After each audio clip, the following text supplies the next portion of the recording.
Good afternoon and welcome back to another ironic introduction to another video. Today I have my very first ever Marvel Contest of Champions tier list. This is all the champions currently in the game. And I'm proper excited because I have a really different approach to this tier list and kind of like a flat disclaimer. It's a gradient, okay? So I don't really like the whole like God tier, above God tier thing. I think that it doesn't really do a good job of like displaying how like rank ups are very content focused in this game, and it's also very player centric. So when I think about it, like whenever people ask me about a champion, for me it's always like a question of whether or not I would rank 5 that champion, rank 4 that champion, and like how close or how much of a push I would need to do that kind of a rank up. And like some champions it's like, yeah, I would totally rank 4, and some champions it's like, nah, I'd only ever see myself like maybe going to rank 4 if I had a crystal or something like that. And like the better the champion I feel they are, the more confidently I can say, yeah, dude, rank 5 that champion. And that's really what I base this tier list off of. So I have only a couple notes here with like as far as like describing the champions, and I'll flesh it out as I go to do like a second or third iteration of this going forward. But my goal is to have a timestamp for all of my categories, because my intention every time I post this tier list is to explain every single champion's place in this tier list, at least to a degree, even if it's fairly quickly. So that said, I have any champion marked with an A means that I'm taking it into consideration based on them being awakened. Only Omega Red has S, which stands for Suicide Masteries. And then A question mark means that like kind of sort of doesn't need awakened ability. It's kind of goes a little bit both ways. And then only Namor over here is got the max Sig level on him, just because that's where I consider it for his placement. As far as placements go, I have rank 5. So these are champions I would say rank 5, no questions asked, as long as you're meeting all of the parentheses values. The next category I have is rank 5 with intent. So if you have a specific purpose in mind for this champion, they are an amazing rank 5 and definitely worth. Rank 4 is the next category. These are champions I would not hesitate to rank 4, but I would definitely question the rank 5. Like the rank 5 could still have a lot of value, and for a lot of people might be what they're looking for, and like a lot of people will have these champions at rank 5, myself included, but that's where it starts to be like questioning. Like rank 5 with intent, this is just like, oh, you just need to clear certain content. But rank 4s, bringing them to rank 5, it's like really questionable of like what you're running and what you need that champion for, slash masteries, etc. Underappreciated rank 4s, these are champions I would say you can bring to rank 4 fairly like confidently, but some of these champions, they go really underappreciated, and they never even see rank 4 because people just backline them, saying they're not good enough, or maybe people say there's better options, and these champions end up getting like sandbagged on the list of like rank up options as people like hoard their materials for better options. But these champions are solid champions, well deserving of at least a rank 4, if not potentially a rank 5 someday in the future. Next up, I have underappreciated. These are just straight champions I feel like people maybe bring to rank 3, but just honestly go under noticed and underappreciated, in my opinion. Slash like sometimes I see rank 5s of them out there, rank 4 and rank 5s of them out there, but it's definitely very rare. And when people talk about rank 5ing that champion, it's always like a surprise or kind of late in their roster development, I feel. Next up, I have niche utility. These are champions people will rank up specifically for a reason, for like a niche mechanic or a niche fight that they just needed an answer to, or like maybe prestige in that regard. Next up, after that, I have good defense. So these are defenders where I feel like their main focus is that they're a good defender. Like they might offer a little bit on attack, but honestly, like if you're ranking this champion up, it's probably for defense. Modest defense is the same thing here, but I just feel like the defense value on these champions is not as great. Like good defense, you might be really satisfied with that rank up because you feel like you're offering a lot to your alliance, but modest defense, this is like damn, I already had like 2 of the greatest defenders on there. I just needed like to bring up one more to really help my alliance out, and this is where you start to look.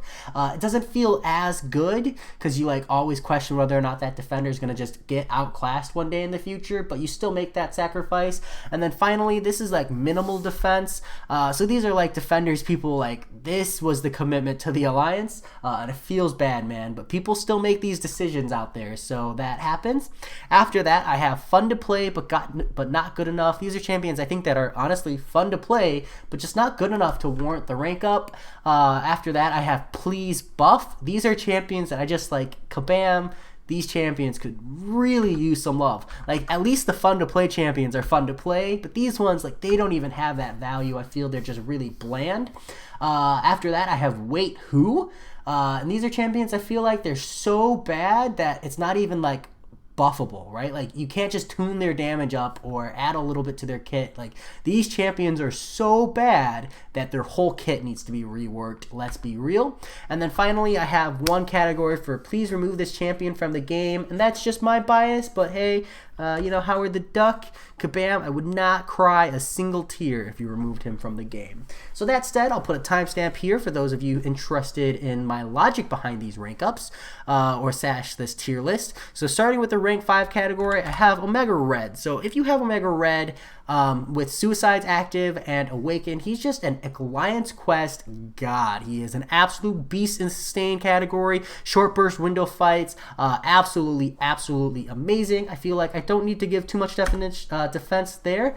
Next up is Domino. She is very reliant on synergies, of course, but after that, she just absolutely blasts her way through so much content. Good in war, relevant in Act 6, just an absolutely great champion, and honestly just a good defender. Even if you're like, hey, I'm not using Domino on attack, well, at least you have a great defender. After that is Corvus Glaive. This guy is an absolute cheat code. As long as you can ramp him up properly or use him to an extent, like you might have to suffer through 1, maybe 2 brutal fights, but after that, he's just an absolute cheat code with how hard he hits. And Awakened, he gets some nice utility on that pseudo invulnerability.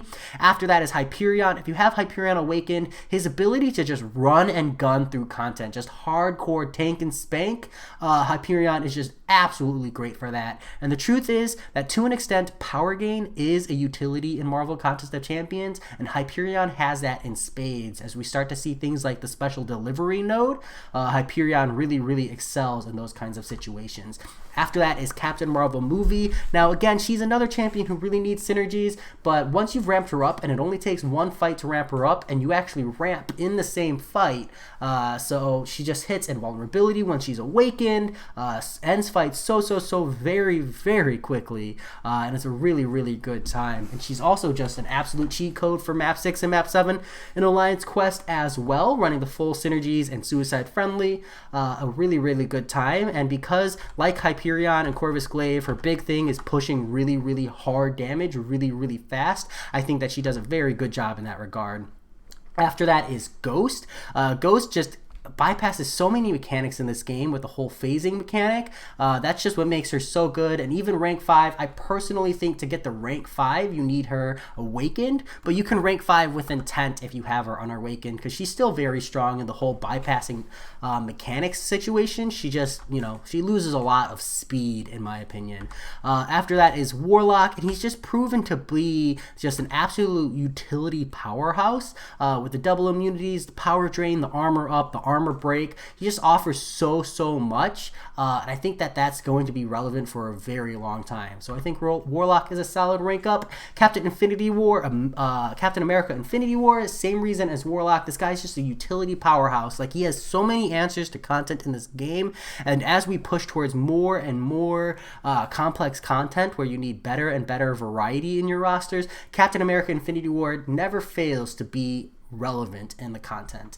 And last is Quake. And Quake, just like Ghost, she just bypasses so many mechanics in the game. It feels like you're cheating. And if you can really nail that like high tier, high skill level play of Quake with that like super focus, you can just do insanely crazy things with her. So that's my rank 5s. Next up, I have rank 5 with intent. Now when I say rank 5 with intent, I'm saying these champions are definitely worth rank 5. You just kind of got to ask yourself what you're going to use them 4. So first up is Symbiote Supreme.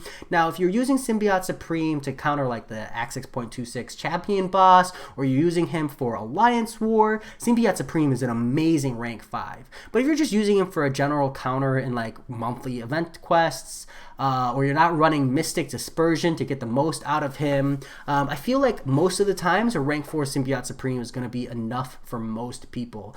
But especially if you're like looking at Abyss of Legends, Symbiote Supreme is one of the Abyss of Legends options for like several of the fights. He's not as good as Doom, of course, but he is still a solid option for a lot of people and does a very, very good job of handling a lot of those fights. So yeah, if it's just between War, specific hardcore bosses, and later content, Sim Supreme will be really relevant, and Abyss of Legends, he's a really good rank 5 and definitely worth your time. Better if awakened, but definitely not needed. Next up is Dr. Doom. And Dr. Doom, I think some people will say is probably worth rank 5 even without intent, but my opinion is that in a world of scarce resources, like once you've hit overflow and you've got all the rank ups in the world, obviously this whole tier list becomes completely negated. But in a world of scarce resources where you're looking at a handful of rank 5s, I think Dr. Doom can do most everything you need him to do at rank 4. And you really just bring him up to rank 5 for Abyss of Legends if you're using him as a war attacker, because again, he's another amazing war attacker, or if you're really, really, really using him to push a lot of content as your power control king. He really does all of that very, very well. You just got to make sure you're going to get that value out of him before you do the rank up. Next up is Aegon, and Aegon, without a doubt, if you're not doing Labyrinth of Legends, you're not doing Abyss of Legends, bench him. I just don't think it's necessary. Maybe if you're looking to do Realm of Legends still, but honestly, in my opinion, 5-star Aegon, it's really just Labyrinth of Legends, Abyss of Legends, rank him up, and honestly, that's all he needs to be one of the most valuable champions in the game right now, because he really just makes a huge difference in both of those pieces of content. Next up is Nick Fury, and Nick Fury notably needs to be awakened and I think have deep wounds to really, really, really warrant that rank 5. Yeah, he's still rank 5 worthy without deep wounds, but it makes a pretty significant difference in his damage output. But the reason I say rank 5 with intent on Nick Fury is that a lot of times he's a boss killer. He's not really a taxi of sorts, but like a specific scenario use case. And a lot of those situations, I feel like the rank 4 is just enough. And like if you really need, you could boost, right? Like when we're talking about tier 5 basics and tier 2 alphas, boosts can be your kind of like middle stopgap between a rank 4 and a rank 5, like stat wise. So when you talk about rank 5 Nick Fury, in my opinion, it's if you happen to be using him in Alliance Quest, every single week, maybe you're running like Nick Fury Captain Marvel movie, you're definitely going to get value out of that rank up. If you're using him in Alliance War, that rank 5 is super clutch. It's going to save you some lives and effectively give you more attack bonuses. And then finally, if you're looking at Abyss of Legends, I think Nick Fury is worth that rank 5, no doubt. So yeah, those are really my thoughts there on Nick Fury for the rank 5 with intent. Next up is Stark Enhanced Spider-Man, and I have him red, but he should be tech for, I don't know, I just did that pretty quick. So Stark Enhanced Spider-Man, the reason I say rank 5 with intent is I feel like this guy is very slowly not becoming obsolete. He's just feeling like power creep, right? Like as more and more powerful champions enter the game, Stark Enhanced Spider-Man, we forget that he's still a great utility powerhouse, and we find lots of situations where he's really good, like the Act 6.3 Captain America Infinity War fight, the Crit Me If You Can, and the Special 1, Special 2, Special 3 node. Stark Enhanced is a really good response there. It's just that, like, in War, I feel like there are a lot of better options these days. And in general questing content, it's not a good time to ramp up every single fight. But as we push higher and higher hero rating opponents, Stark Enhanced is going to get better and better, because just being able to ramp up and then do a ton of damage is what he's really, really known for, right? That survivability from like ranged specials, huge damage, a taunt so you don't have to worry about baiting specials too much, a big stun, some big electric damage. Stark Enhanced really, really has a lot of value in that regard, and I think not too long in the future from now, he's going to be back in the rank 5 slot as people realize like, hey, I'd rather just have to dodge 10 times at the start of the fight and then be able to cruise through it as these opponents get beefier and beefier. But for now, we're able to glow through content quick enough that I feel like that time spent ramping just isn't worth. Next up is Thing. Now Thing is here because 1, he's an amazing defender, and like that is super worth noting, but 2, if you're rank 5ing him, you really got to be mindful of what you're getting, learning like some alternate play styles, really understanding the champion and his synergies, because a lot of his synergies have just so many like amazing values with him, and then understanding like that it is kind of a slower fight if you're not running synergies, but he's still very, very good. And Thing is just so tanky. He has a really good ramped output damage. He has that bleed immunity, which is clutch, the ability to like prevent unstoppable, negate unstoppable on his opponents, and just nullify so much damage when awakened.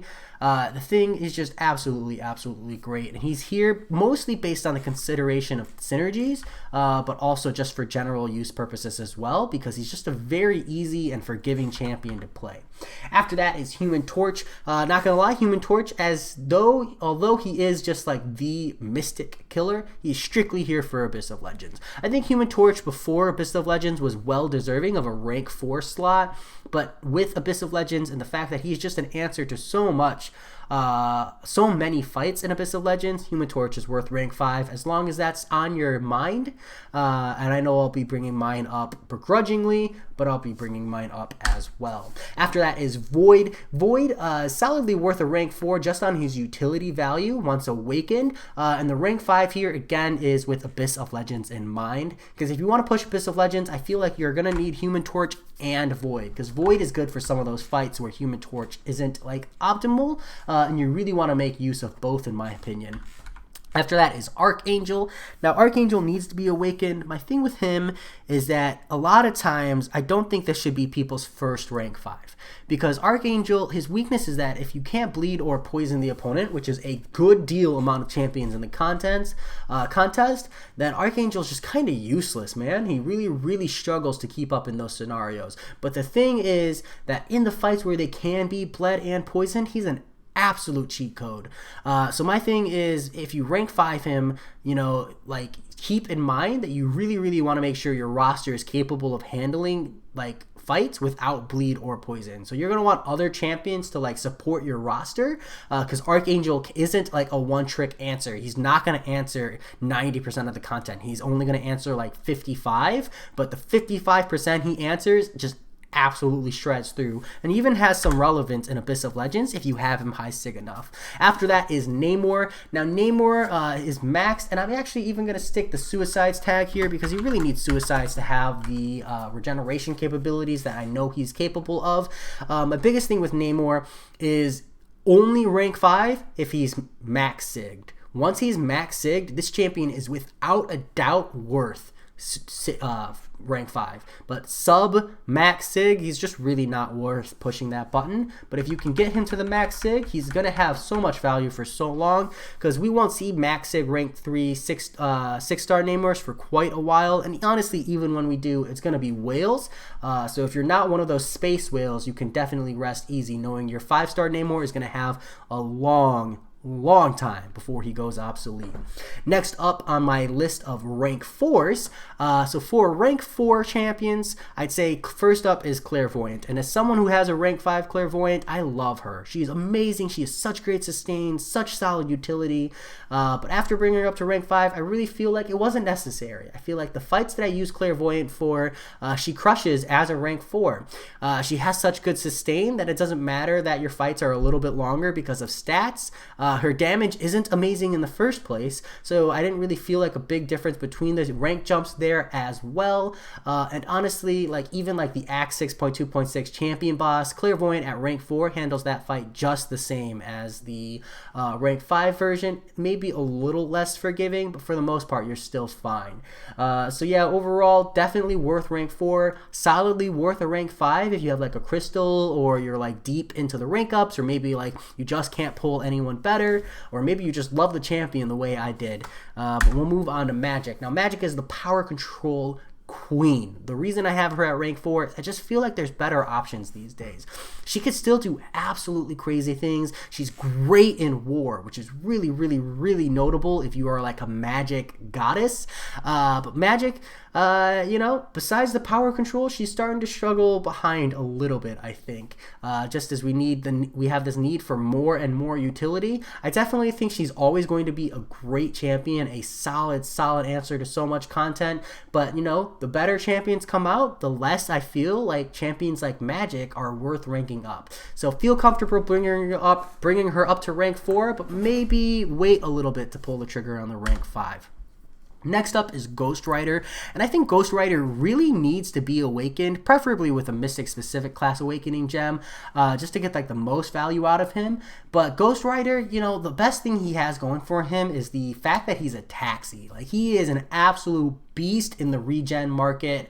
His utility beyond that extends a little bit, but it's it's not static, it's not permanent utility. It's a little wishy-washy here or there, so I don't feel like it's super reliable. But as a rank 4 taxi, Ghost Rider is among the top. He just has so much regeneration, like come back from the dead mechanics in him, that he just can absolutely carry your roster through a quest or alliance quest as long as you're able to use him. Next up is Blade. Blade for the same reason. He's just your utility powerhouse. Like, anti-villains is so incredibly relevant, especially when you pair him with Ghost Rider. You have answers to so much of the content in the game, and additionally, Blade's awakened ability just offers so much regen. It makes him such an amazing taxi that really can't be underlooked. I just think that once you've brought him to rank 4, right, you get all the value out of Blade, which is mostly in Alliance Quest and Alliance War, and I don't feel like you need him rank 5, right? Like, I don't feel people are jumping into a lot of boss fights with Blade. You're jumping into maybe minis if you're bringing him into war, and in Alliance Quest, honestly, rank 4 is all you need on most of your champions in Alliance Quest, except for like your hardcore taxis like Captain Marvel or Corvus Glaive. And Blade, sitting at rank 4, the fights will be a little bit longer, but you've got plenty of sustain to push your way through. Next up is Stealth Suit Spider-Man. Now, the thing about Stealth Suit Spider-Man is that he's just one of the best answers to slow the opponent in the game. Like, the ability to just shut off unstoppability is absolutely wild. And I would no doubt rank 4 this guy strictly for his ability to counter things in war. Just makes the fight so easy in the long run. He's even a good answer for like the Act 6.2.6 champion boss if you've got the skills. And it's a really good time. My thing is that like there are better options for unstoppability like outside of war. And in war, yes, Stealth Suit Spider-Man is going to be king, but, I feel like the rank 4 Stealth Suit can get you through most of the ranks or tier difficulties. And it's really not until you start pushing like high plat masters that you start wanting to see him rank 5. But, I feel like a lot of people might feel differently. I just think that the rank 4 hits hard enough to suffice. And yeah, you might see him at rank 5 one day. Again, this whole list of rank 4s are champions that are arguably worth rank 5, but are very comfortably worth rank 4 for sure. So next up is Sentinel, and Sentinel has a really good utility of like the double immunities, heal block, armor break, incinerate. He's just got really good mechanics to him. I just feel like when you play him, everybody could want for just a little bit more when you play Sentinel. Maybe that's just me. Like, he's got so much and he brings so much to the table, but it's also like I just need a little bit more, just like a cherry or a whipped cream on top of that sundae to make it feel real good. And that's my thoughts on Sentinel. If he just brought a little bit more power to the party, he would definitely hit higher. But that champion absolutely crushed it as a rank 4. Really good for variant content, really good just in so many parts of the game, and you can feel really comfortable with your rank 4 doing so much. You just don't see you bringing like Sentinel to an Alliance War boss fight or like deep into the Act 6 content, so I don't feel the need to push him to rank 5. Next up is Doc Ock. Now, Doc Ock, I'm not gonna lie, I thought about putting this guy on the rank 5 with intent. I just felt like his damage numbers weren't quite there. Like, you can see Doc Ock counter Havoc really hard, and that's super relevant for Act 6 and Abyss of Legends. But like, besides those fight scenarios, I feel like the amount of difficulty it takes to keep up like the whole special 2, special 1 rotation, or even like getting good at the whole heavy corner and like optimal fights for Doc Ock, it's tough for me to be like, yeah, you really needed him at rank 5 to do that. The thing is that if you do bring him up to rank 5, I feel like he is one of those champions I have on the border between rank 5 with intent and rank 4, because he's definitely very, very good, especially once awakened, just to answer to so much in the game, and definitely underrated, because like passive power lock trigger is definitely something that's not noticed until you need it, and then once you need it, you're like, whoa, this is a really, really good way to power lock the opponent. After that is Guillotine 2099. So Guillotine 2099, my biggest thing with her is not that I felt like she wasn't rank 5 worthy, it's that the instant they neutered her from Abyss of Legends, it wasn't worth it. Like, it's just so hard to justify rank 5ing a champion when like her biggest value is insanely large combo hits, and then like the longest fights in the game she's literally useless for. So with that in mind, it just kind of defeated the whole point for me, but she still offers a lot of utility. She has that double immunities, the armor up, the power drain, the anti-crit, like she never crits, and that's really, really useful for a lot of fights. So in that regard, she's still definitely worth rank 4. It's just I start to hesitate when you talk about the rank 5. Next up is Emma Frost.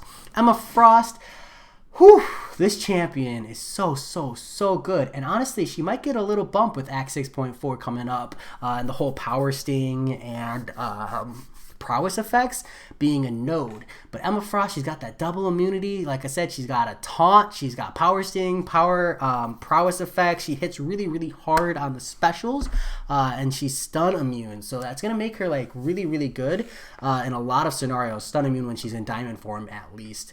So Emma Frost, the biggest thing I think is that like her just regular pace damage, her non-prowess boosted specials, it's a little lacking. And when you're hitting really high health opponents, it feels rough to have to hit them so many times. And if Emma Frost brought a little more damage to the plate, it would be like much more easy for me to put her in the rank 5 category. But for now, she sits at a comfortable rank 4, no questions asked. Next up is Havoc. Havoc is like an absolute beast. He's got like some hidden utility in the fact that his medium attacks are non-contact, right? That gives you the ability to counter thorns. His special 3 is just like power loaded with his damage, which kind of makes him suicide friendly if you're trying to get a couple fights out of him. He's got a really, really high energy resistance, which is like so high it's noticeable, because like, yeah, there's other champions with higher energy resistance, but like Havoc has a really high energy resistance. It's super noticeable, and that's going to help you out on a lot of fights when the enemy champion does a lot of energy damage. So yeah, watch out for Havoc. He's an absolute beast. After that is Colossus. Now Colossus has that armor up and just insane damage. Just this super easy parry heavy playstyle with Colossus, and you just get these huge damage numbers out of him. He might even be worth rank 5 with intent. I'm just kind of waiting to see a little more gameplay and a little more push for love on Colossus for me to say that that's worth the trigger, but he's definitely someone I'm keeping my eye on. After that is Venom. Venom just bursts through fights so incredibly quickly. He's got that armor break, the bleed, awesome buffs, and like even the potential to heal when he's eating up on buffed opponents. My thing is like KT1 has a video of like day 5 on map 7 where he uses a rank 4 Venom, and like I think Alliance Quest is going to be one of the scenarios where Venom really shines, and the rank 4 Venom just crushes it. Like even in those like top tier alliances, you don't need a rank 5 Venom to push, you just need the rank 4, because that's just how good he is. He's just great at rank 4. I just don't see a point in bringing him up to rank 5. Like it's tough to make that argument, you know. He's definitely one of those champions who could see it, but you know, you probably could also get the same exact value out of him at rank 4. That's all I'm saying. Next up is Venom the Duck. This guy has one of the best taxi capabilities in the game. The only thing is that Venom the Duck really lacks immunities, which really hurts in the form of taxis, and also like you're probably only using him as a taxi. You're not really using him to take down most of the boss fights. You're probably taxing like a boss killer in the long run. So that's the reason Venom the Duck isn't ranked higher than this. Additionally, like, he's not super reliable for like Alliance Quest or Alliance War, which is where you like really want ramp up taxis like Venom the Ducks to be used. Because like Corvus Glaive, you can bring into Alliance Quest and taxi up, and you know what you're getting. But Venom the Duck, it's a crapshoot every single day. You jump in, you're just rolling the dice, and that's fine in static content where you can restart. But in Alliance Quest and Alliance War, where it costs you, it definitely hurts. Still can be used, it just hurts. Next up is Medusa Once Awakened. This champion is absolutely amazing. She's so, I feel, almost underrated. I feel like a lot of people overlook her, but she still hits crazy hard, has that poison immunity, ability to shut down robots, armor break, and bleed, and that utility should not go undernoticed because it's definitely something you need in the game. But yeah, I definitely think when you like immediately try to compare her to other champions, she definitely feels like she's a little outclassed, but she's still amazing. After that is Cull Obsidian. Cull Obsidian, he is your hard hitting, like, this is the definition of tank and spank. If we are talking about champions who literally say, I'm just trying to hammer them to death, that's Cull Obsidian, and he does it amazing. My only reason for not bringing him higher than rank 4 on this list is because he just takes so much damn damage every time he blocks. And like, even if you're an intercepting god, you still need to get a parry to heavy or bait heavies to heavy counter to get that armor break, and that's because that's really where you see the damage multiplier trigger by stacking that with your route buff. So yeah, you're like inevitably going to take quite a bit of block damage from his super low block proficiency. But even with that, Cull Obsidian is a phenomenal champion. It's still definitely worth ranking up. Well, that's arguable, but definitely where I would place him. Wouldn't be doing the champion justice if I didn't.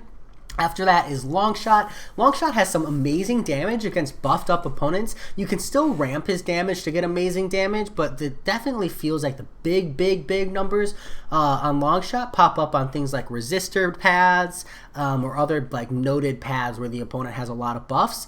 I have him here kind of pending gameplay. I feel like there's not enough content out there for me to like have a firm grasp on where Longshot is. So this one is tentative, and you know, we'll just place him there for now, and we'll come back to that in the future.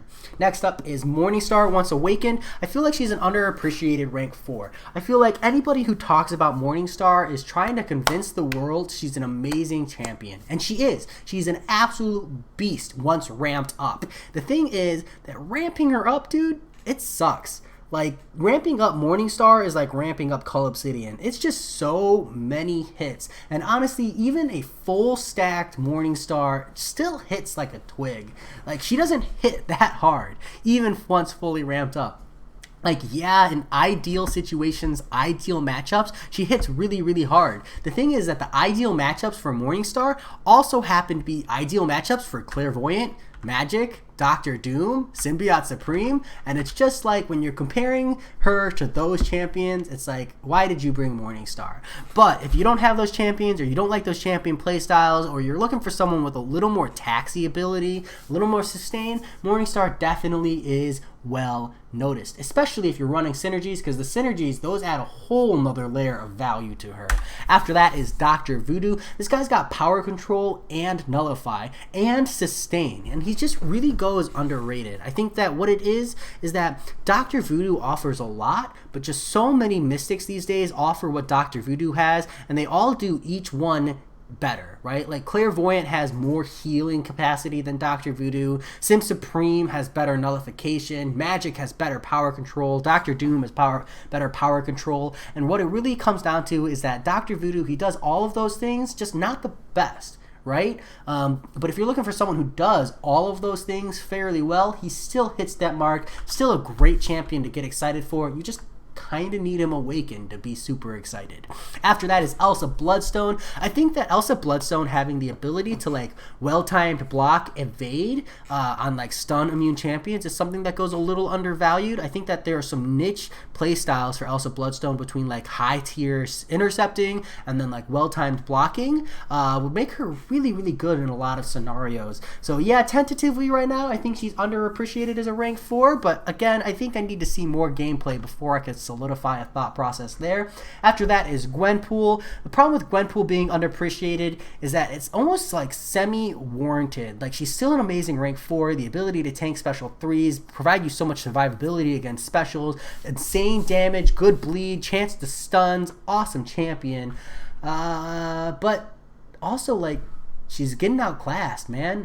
And the deeper and deeper we get into content, the more and more it feels like Gwenpool was a early man or a poor man's answer to difficult content, as we see other champions who can do the same thing but better. Champions who hit harder, stun longer, bleed harder.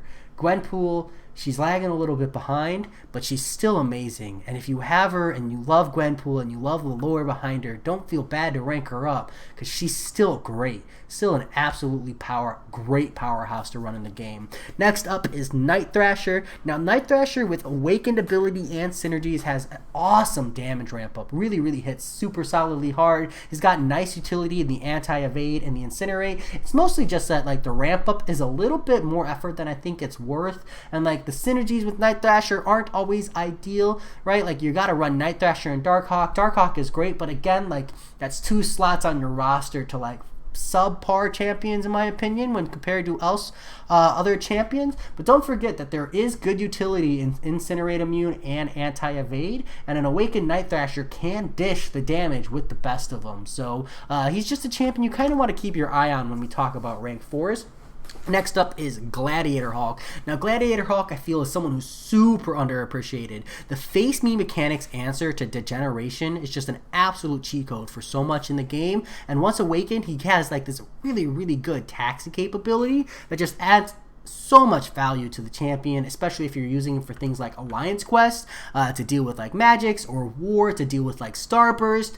Gladiator Hawk, I feel like not enough people value that face me mechanic, because it's like really one of the only answers we have to Degeneration at the moment, short of like Invulnerability, at least for now. So yeah, Gladiator Hawk, definitely super worth. Next up is Luke Cage. This is another one of the examples of just run and gun champions who just hit so hard. He brings in so many potentials for like super long cheeky stuns. If you could get a guaranteed stun lock, he would be way better, but honestly, in situations where you just have like your invulnerability up and you just hard stun lock them in the corner until they special 3 just to get as much value as possible out of your champion, Luke Cage can just hard meme a lot of fights and just get so much percentage off of the opponent, and he's just absolutely great in that regard. He's also got a lot of forgiveness in the defensive invulnerability.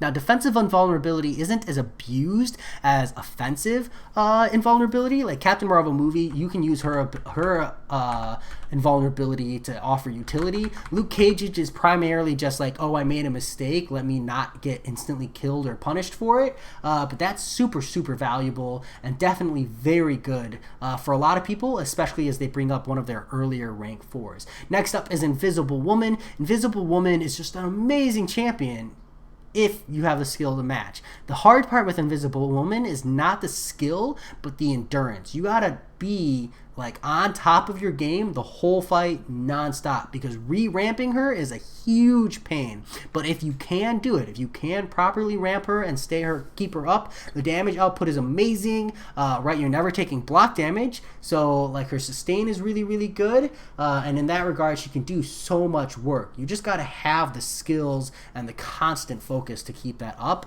and it's just not enough payoff in the long run for me to warrant something like a rank 5.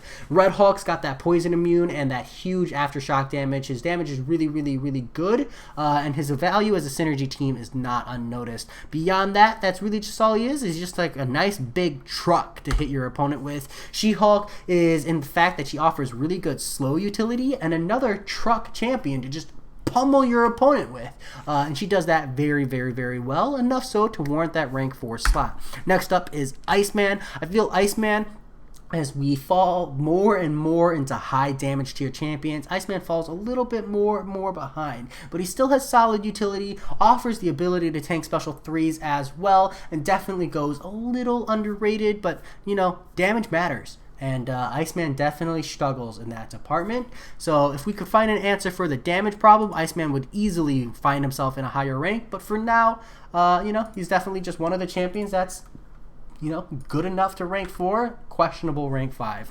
After that is Sunspot. My issue with Sunspot is that I just feel like once they said Abyss of Legends is going to have like an 85,000 damage hit cap, like Sunspot's value just straight through the toilet. He hits so hard on his special too. He's like Proxima Midnight. These two champions, Sunspot and Proxima Midnight, for the same reason, right? They both have awesome utility. Like Proxima's got true accuracy and Sunspot's got perfect block.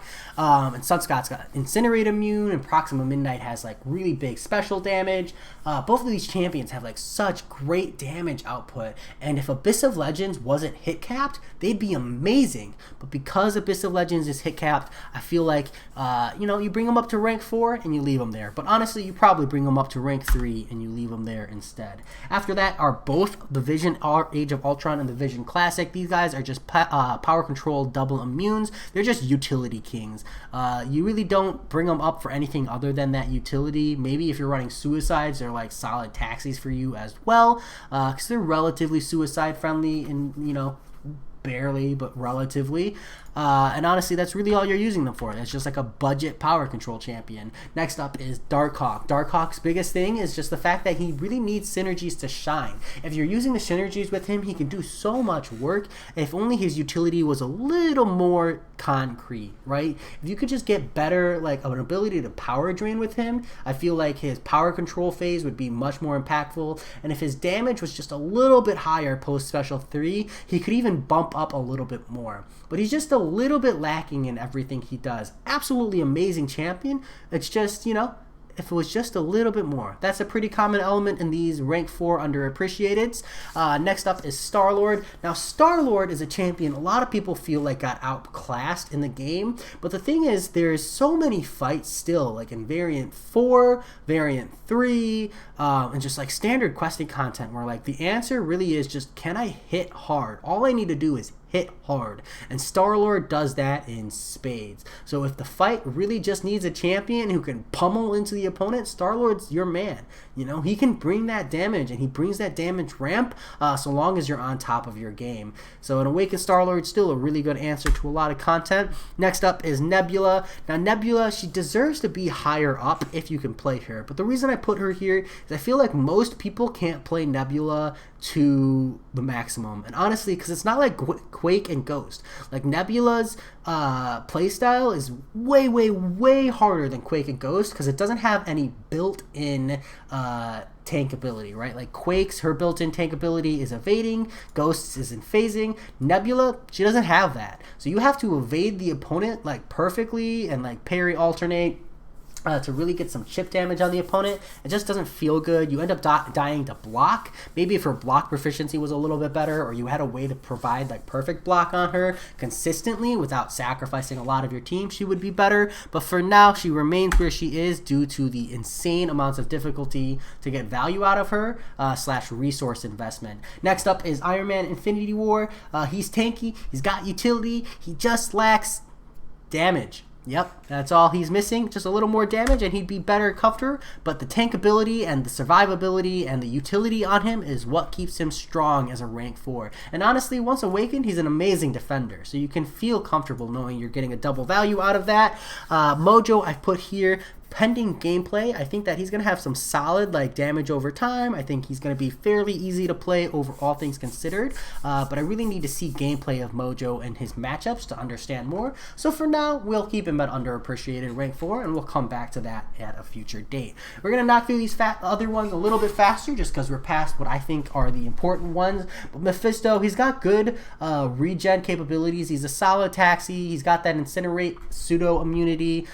Fate Seal is kind of an underrated debuff on opponents, and it's very good for a lot of niche mechanics. It's just a little wacky in the fact that you can't perma Fate Seal. If you could perma Fate Seal, or you could do it consistently every single fight, it would be a completely different scenario. Diablo's got amazing sustain. Even like a rank 3 Diablo is a great Alliance Quest taxi, as long as you're like really knowing how to get the value out of a special one for the heal and you're not running suicides, which is mostly frustrating because you really want to run suicides with Diablo. Next up is Dormammu. Dormammu is double immune and has amazing power control, like really, really, really great power control, and is amazing in like variant 2 with it where you want the extra large champions and there are multiple paths where you need to bring power control. I think the main thing with Dormammu is that his damage is like really, really weak. Even with suicides active, it's super weak. And Dormammu, you know, it's so bad that it's made him fall out of meta.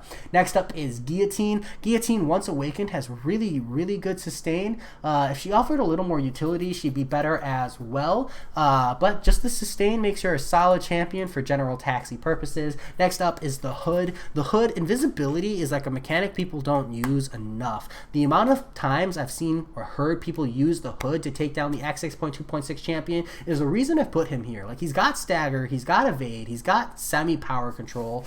He's really, really good for like usage. It's just that, you know, he's overshadowed by champions who do the same thing but better. Winter Soldier with synergies can do amazing things. He's kind of got like a Star-Lord mechanic, I believe, with the synergies, which makes him solid. He's also easy to play, all things considered. Ronin, the ninja boy.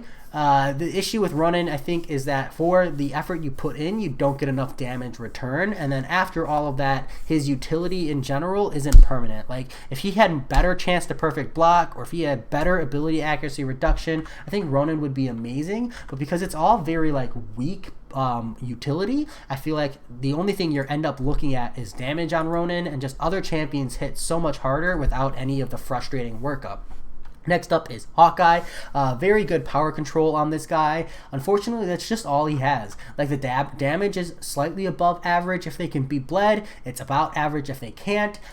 Good power control on the special one, but after that, nothing exciting to say about the guy. Killmonger. I feel like Killmonger maybe deserves to be underappreciated rank 4. I just feel like a lot of people refuse to rank this guy up when I feel like he definitely should be. Like, the ability to just tank 3 hits every time you throw a special 2, true accuracy, bleed, big bleeds on a special 3. Killmonger's an amazing champion, but even myself included, just people sleep on bringing him up because of the damage. And at the end of the day, damage, you know, it's one of the kings of Marvel Contest of Champions. After that is Massacre. I think that Massacre, people don't bring him up because they just think of him as a synergy.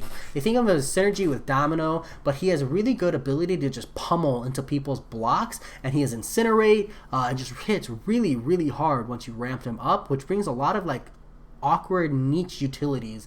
But I feel like enough people, you know, because they bring him with Domino, they use Massacre regardless and they rank him up just to get more out of their synergy team, because honestly that's how you save units. So Massacre, he still gets ranked up, just maybe a little underappreciated because he's overshadowed as a synergy bot. Squirrel Girl, I think she hits fairly hard. The bleed damage is really, really nice. I just think that right now maybe people don't know how to play her to the best of her abilities. Even I'm kind of like questioning, or maybe the damage numbers aren't big enough to make her feel amazing. But for right now, Squirrel Girl, maybe pending a little more content, but definitely worth seeing use. After that is Taskmaster. Taskmaster is one of these champions who requires like IQ 9,000 is what people say. You have like a genius level IQ. Taskmaster can absolutely break the game with his concussions, etc. My thing is like most of the fights you would bring Taskmaster to, you would also bring Archangel to, and it's hard to like argue with that logic. But Taskmaster, he offers the concussion, he offers big damage numbers. It's just ramp up and difficulty that keeps him down here, and maybe a little bit of damage. Like, even his big damage numbers, they're like big burst windows of damage, not so much like consistently high damage across the board. But Taskmaster, he's super fun to play, and like he's got good utility here and there. After that is Goldpool. Goldpool, well, honestly, he might be a higher rank if he was more present in the game. Unfortunately, he's still got way more value than any of the other Deadpools. Amazing synergy value, and actually has like a decent kit, all things considered, but he's not worth bringing up past rank 3 / maybe rank 4 if you're using the synergy very often, but he's still really, really cool to have. Old Man Logan, his damage is just a little lacking. Even running full suicides, Like, the big thing about Old Man Logan is he got really good consistent regeneration. If his damage was a little bit more, he'd be better. Rogue has good sustain and power stealing capabilities. If her power steal was a little bit stronger, or if her sustain was a little bit stronger, she'd be a much better champion. I don't even think they need to tune the damage up just because of like the simplicity in playing her. I think they could just tune damage, lifesteal, or power steal, any one of those three, and she'd be an awesome champion to have. She's already awesome to have in general. Next up is X23. I think she falls into the same bracket as Old Man Logan. We just wish for a little more damage on her because we're missing like overall utility. She doesn't have the most amount of utility in the game, right? Just in the fact of bleed and a little bit of sustain. We really would like to see some form of immunity or some form of like general debuff or utility from her to really feel like we're getting the most value out of her. Next up is Phoenix.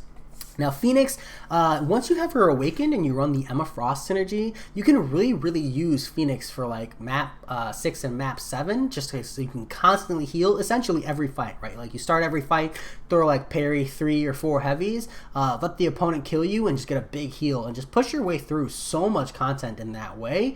It's really cheeky, and I feel like it goes underused because there's so many great taxis in the game these days. Silver Surfer. His biggest thing is if you're bringing him on an Incinerate or a Cold Snap path, he's like an absolutely great champion. The problem is there's just not a ton of those paths in the game at the moment. But as we see more of those paths enter the contest, we're going to see more value out of Silver Surfer going forward. Next up is Hela. I think the biggest thing with Hela is you guys say like properly aggressive, get pretty decent at heavy intercepting. In my opinion, you have to get pretty decent at heavy intercepting to get the most value out of her, and you really want her awakened to get that like sick long invulnerability phase out of her. But she still has like some really cheeky fights you can do, some awesome synergy strats you can use her for as well. So she's definitely very solid. Angela, she's like your middling queen. She just does everything in the game at neutral value, right? She hits reasonably hard. She's not reliant on special. She's got an armor up, some decent sustain, a little bit of fury. If she honestly had like poison immunity, she would have been one of the best answers for the Mr. Sinister in Act 6. But yeah, Angela, she just does everything solid. And, you know, that's a good place for her to be.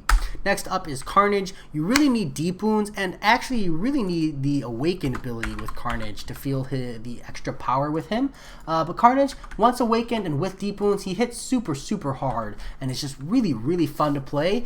He just hits the opponent a lot is all. Just gotta be mindful. Thor, he has armor break and like okay damage. If the damage was more or there like had other better synergies or utilities, he'd be more relevant. Spider-Gwen, you can use her as an alternative slow champion. My thing with Spider-Gwen is that just like her basic attacks don't hit her hard enough. Her heavy attacks hit insanely hard, but for a champion who can't like combo into a heavy, that means you have to be able to parry the opponent to apply the slow, and if you have to be able to parry to apply the slow, there's going to be a lot of scenarios where you're not using her, namely like the Act 6.2.6 champion boss, because every parry still wrecks your health total.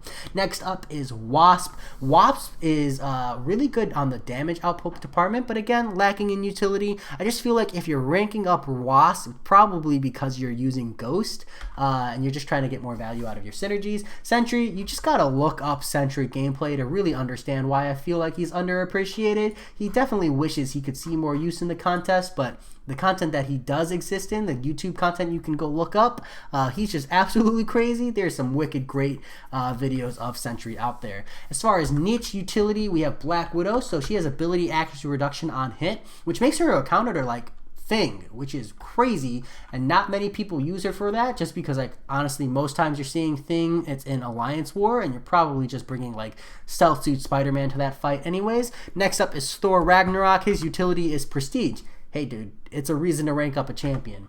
After that is Gambit. Gambit's niche utility is variant 1, where you're specifically using Gambit to cheese the path. Next up is Heimdall. You're using Heimdall probably for the Heimdall Angela / Heimdall Hela synergy. He's still great beyond that, but let's be real, 90% of people who use Heimdall are using him for one of those two synergies, or just the flat Heimdall saved my life synergy, which is still great to have, but honestly, you probably didn't need to rank him up for it. Ronan, The ability to stun lock opponents. I think Ronan is like the only champion who hard stun locks, like perma stun locks. That's super relevant. Like there's still there's still bosses in Act 6 that people are stun locking. Captain America Infinity War. That's wild, dude. So keep an eye on Ronan because you never know. But honestly, like rank 3, rank 2, that's plenty because, you know, they're stun locked. It just means a longer fight. And there's nothing wrong with that. After that is Hulk. Hulk, he's like your revive king, right? He hits so hard, sub 40%. He's got the ability to hard stun chain. It's not a hard lock, it's just a stun chain, sizably large. And like if you're popping revives, he's really good for pushing content. If you're not popping revives, he still hits pretty hard.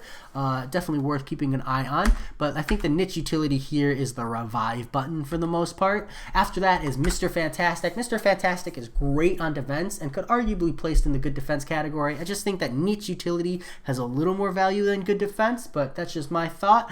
Mr. Fantastic, though, he's very likely to get a like value raise pretty soon as we start seeing Act 6.4 with the need for Power Sting. We're definitely going to see Mr. Fantastic go a little bit higher, but I'm going to keep him in the niche utility because, again, it's like Heimdall, right? If you're running him for synergies and that's it, you know, you don't really need him ranked up. After that is Mysterio. He's got the ability to passive heal block, which just goes really underrated because it's super overshadowed by, you know, Warlock.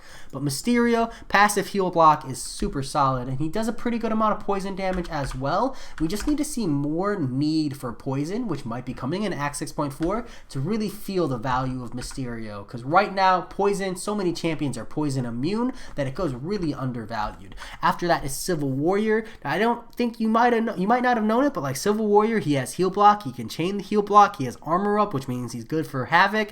He has power drain. Like this guy's got a lot in his kit. He just, you know, it doesn't really go noticed. After that is Loki. The biggest thing with Loki is if you're fighting up against an opponent that's buffed and you can repeatedly steal their buff, like parry heavy, he can just hard nuke fights. Notably, the Act 5.4 Ultron drone, I believe is what it is. Loki's just sick for one-shotting that guy and can save you a lot of units in that regard. Next up on good defense, we have Man-Thing. So Man-Thing, he's, namely speaking, like really good if you're running Mystic Dispersion and in the higher tiers where his health pool is just massively crazy high. Because like you need to be able to like bring a poison immune champion, and then you run the risk of timing out because he's just so bloody tanky. But Man-Thing does those fights really well. Ebony Maw, especially once awakened, his degeneration like is just brutal on opponents, and it just means you straight up can't bring Ghost or Corvus Glaive to this path because like the guaranteed crit means you'll never be able to hit him. So yeah, you just hard force your opponent to play to his playstyle or suffer huge damage penalties. Black Panther Civil War, specifically I've been seeing him on like path 6, the first fight, and that's because the armor up means that you just get a 0 damage hit every other hit essentially, which is really, really annoying. It makes for longer fights, and when he's got that armor up, your opponent can't parry or they risk the stun on themselves. Next up is Korg. We've all fought Korg, you know what I'm talking about. After that is Mr. Sinister, who you don't need Awaken to have on defense, but you do want Awaken if you're trying to use him to quest. But Mr. Sinister, it's that big heal that you're watching out for. Nightcrawler with that sick evade on defense. Nova is going to be one of the like most frustrating champions I feel going forward, because you're really going to have to learn how to play against him. Maybe some like heavy baiting or special 1 and special 2 punishments, but honestly, like not being able to intercept champions is proper annoying. The champion is namely a boss, and you're going to want him awakened high sig, honestly. But as a boss, if you're not bringing a counter to this guy, it's a brutal fight, just because he's literally built for the boss node. After that is Vision Arcus. Sick power gain, fun and interactive damage if you're keeping close to him, which means he's honestly good for like the close encounter node or power gain nodes. Vision Arcus is just a great defender because not a lot of people have a counter to him. After that is Annihilus, who is another champion you have to bring a counter to, otherwise you're frustratingly running into unstoppability. As far as modest defense, we see Ant-Man, once awakened, is surprisingly tanky, and this makes for an annoying fight more than anything else. You have Electro, who once awakened especially is just dealing damage to your opponent, which is just, you know, it sucks to take free damage unless they're bringing in Anti-Thorns. King Groot has that ability to shrug debuffs, including stuns, which makes him a little more annoying to have on defense. Mordo, with his ability to astral evade, means you can't really rely on parrying unless you bring anti-evade. Just adds a little bit of complexity to the defense. Kingpin, with his ability to shrug stuns. A Green Goblin with his healing factor. Red Skull, the fact that you can't hit into his block or you suffer big damage. Yondu, with the fact that you can't parry a light attack, you can only parry like a dash attack, or so you gotta like bring a bleed immune or get really good at parrying long distance dashes. Next up is MODOK with the auto block, standard frustrations on the defender. Sabretooth, once high sig, has like sick healing capacity, so you need to bring a proper counter there. And then Bishop, you want to place Bishop on like special 1 nodes, because his special 1 has like up to 40% block penetration or something like that. So it's just a lot of free damage on your opponent. It's all about that attrition. Abomination has the ability to just like passively damage your opponent, which is really great. And it's like, you know, not the best of defenses. We're talking minimal defense here, but it's still something worth mentioning. Yellow Jacket can get a lot of cheeky damage on the opponents with the whole power sting mechanic. Rhino can catch people off guard with his unstoppability. Spider-Man, once awakened, has some solid evade mechanics. Miles Morales, again, okay evade mechanics, not as great as Spider-Man, but still relevant. Juggernaut, awakened, has the unstoppability effect. Unstoppable Colossus, once awakened, has the unstoppability effect. Punisher, once awakened, has the invulnerability at the end of the fight, which can catch a lot of people off guard. Cable, he's just proper annoying. Ancient Venom with his ability to shrug. Crossbones with his ability to shrug. Groot with his faster shrug times. Those are your like minimal defense rank ups. You know, like, I don't know, maybe if you really like the champion and you want to place an extra defender, definitely something you can keep an eye on. As far as fun to play but not good enough, we've got Beast. He just doesn't offer enough. Storm hits solidly hard and her specials are great, but she doesn't offer anything else. Psylocke, all we need for Psylocke to be worth playing is to take away the reduced power gain. Like, I never understood why that's on her, because it's not like she hits crazy hard or power locks super quick. Like, Magic power locks permalock, and Psylocke could do the same thing. It just takes so long to get there at the moment. After that are both Iron Fists, who besides Armor Break don't really offer anything else, but they both hit solidly hard, and it's, you know, it's fun to play because they get through arena fights fairly quickly. Jane Foster, I love the whole stun opponents when they're shocked. It's just not consistent, and the damage is really weak. Iron Man Awakened has some solid healing capabilities. Iron Patriot Awakened has some solid healing capabilities, both at very low percentages. Kang, I've never really played him, but he doesn't look too great. Rocket Raccoon, his special 2 hits hard, but that's really the only redeeming factor. Ultron Drone and Ultron both have free healing mechanics, and they're both double immune, which means if you're looking for a budget Alliance Quest taxi, both those champions can fit that bill. Superior Iron Man is literally Iron Patriot and Iron Man. They all have the essentially the same 3 kits. Thanos, he looks fun, but again, not a champion that I think looks super great. Venom Pool, his mechanics are cool, but other than that, he's really like nothing too special. I guess he hits a little bit average, than like higher than like the average, you know, low tier champion, but other than that, Venom Pool, nothing special. Drax does have that whole like you can't stun him on the like the long distance dash mediums, I believe. I think you can still do it, but I've seen instances where the parry triggers but the stun does not, so I'm not too sure how that works with the double hit. And then Elektra, she does have ability accuracy reduction, but it's just not free, and it's honestly not high enough to be warranting anything else, and her damage is just so low. On the please buff list, I have Black Bolt, who I just feel like needs, you know, so much more. As a 6-star, he's okay, right, because he's just high statted, but if you're not high statted on Black Bolt, it just feels very underwhelming. Black Panther, like the bleed damage is nice and consistent, but there's like really nothing else to his kit. Daredevil Netflix, I guess maybe I could have put him on the whole niche utility, but the truth is, you know, he's just not good enough. Karnak, this champion's a meme. Like, why do we have to have 2 different types of tier 4 class catalysts to rank him up?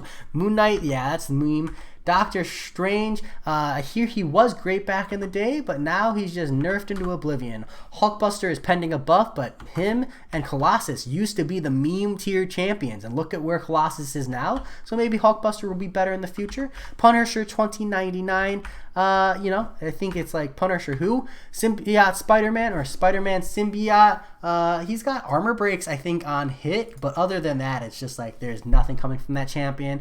Captain America has really nice block proficiency, but honestly, if you're not using him for the block proficiency, you're just not using anyone else. And the truth is, like, if you're using regular Captain America, you should really just cross your fingers and hope you get a Captain America Infinity War, because that's just honestly like literally the same character but with way more utility.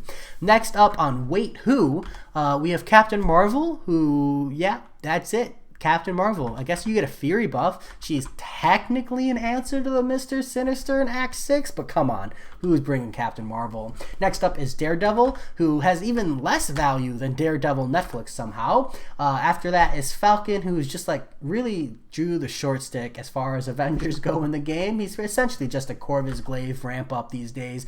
Both the Cyclops are, you know, relegated to only synergies. Magneto is relegated to only synergies for the mutant crit team. So bad, it feels terrible. Kamala Khan, I think also has the ability to counter the Mr. Sinister in Act 6, but come on, who's bringing Kamala Khan? But I do gotta say, Kamala Khan, there are some solid videos of like rank 5-star Kamala Khan out there, because there's a player who just absolutely loves her, so that's worth looking into. Vulture just feels bad to play because the damage output is so low, and Joe Fixit, I was going to put in the please buff, but I legitimately forgot to put him on the list. So yeah, he's like by definition deserves to be in the Wait Who category. And then last but not least is Howard the Duck, who is honestly like not the worst champion in the game, but please Kabam, like my ears could not take the Duck. Please take him out of the game. That said, this took me so crazy long, but I hope you guys enjoyed. This is my tier list. Feel free to combat, feel free to debate, but please do so with all courtesy. That said, I'll talk to you all later. Peace.